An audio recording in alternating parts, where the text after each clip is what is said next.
Greetings, my name is Salsabila Febrian, usually known as Sasha. I am from Indonesia's Open University of Surabaya, and I represent the supporting side of the spectrum in this debate.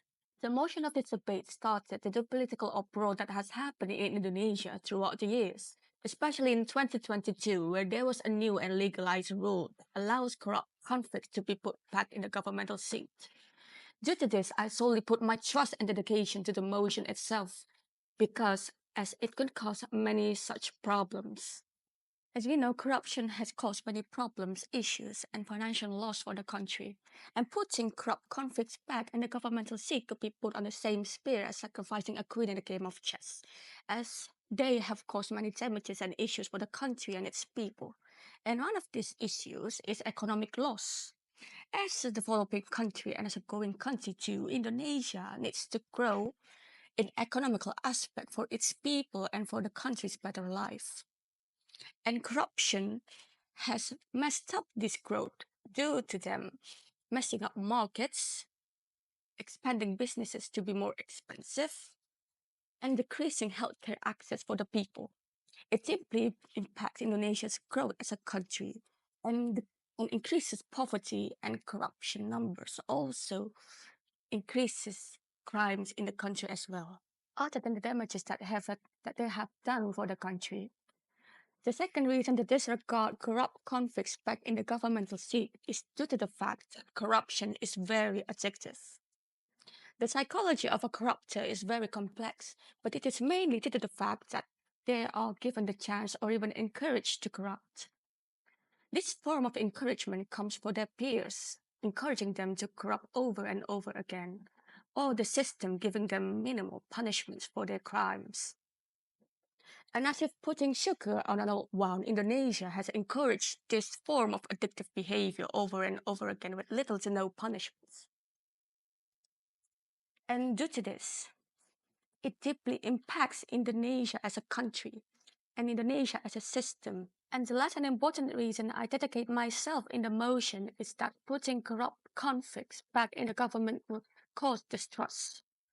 As a country that supports democracy, the people should be Indonesian government's main focus. From their insights, critics, to voices should all be heard. And when corruption conflicts are put back in the government, the people will start to question, who is the country even supporting? When these conflicts are seated back in the government, the people will not put their trust in them, considering their background as corruption conflicts.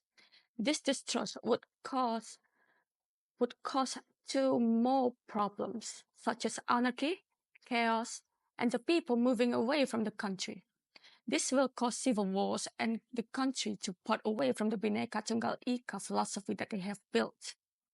And if corruption conflicts are to sit back in the government, how will this country ever develop?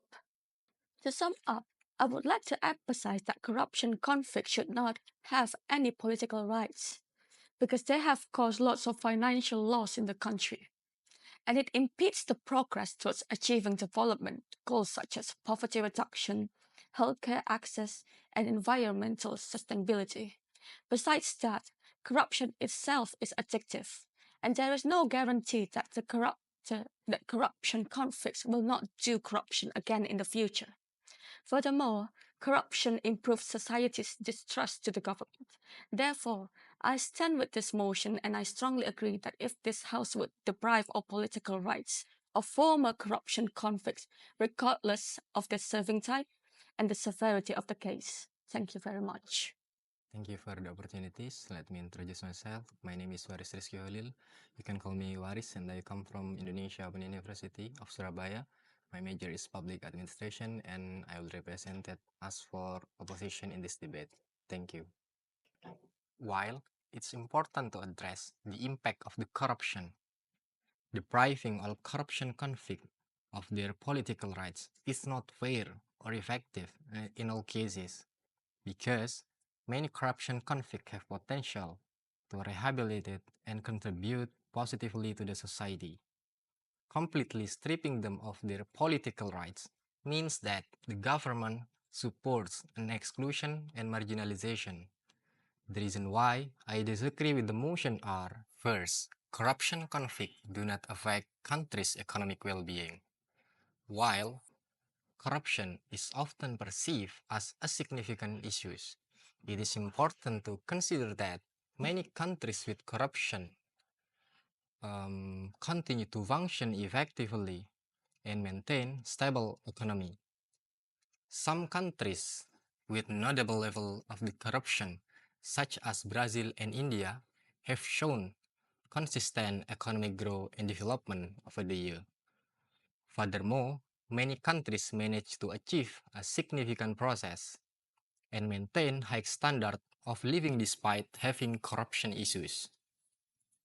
Effective governance, policy making, and economic management can mitigate the adverse effect and they ensure that the overall well-being of countries is not compromised.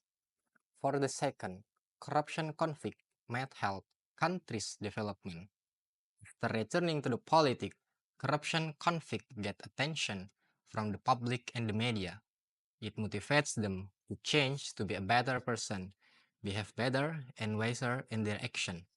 For example, corruption case by Edi Sanantaputra, former mayor of Palembang, was involved in a development project corruption case.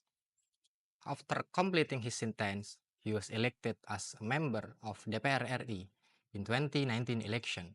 He attempted his image by contributing positively to various legislative activities. Corruption conflict has many experiences, and these experiences are valuable. If they are given right in politics, they can use their knowledge, skills, and experiences to help society and accelerate countries' development. For the third, corruption conflict should be accepted and supported. Political rights are fundamental human rights, and revoking them is not aligned with the values of justice and equality, which is the principle of democracy. Furthermore, it means that the government support an exclusion and marginalization. Corruption conflict has done all the punishment, and they deserve to be accepted and supported in their process of coming back to the society. Providing a second chance so that society's values the prisoner confession and remorse. This can be an incentive for them to demonstrate moral integrity by admitting their mistake and trying to improve. Because I believe that moral integrity is something that can be restored. Therefore, I believe that the House should not deprive all political rights of former corruption conflict. Thank you.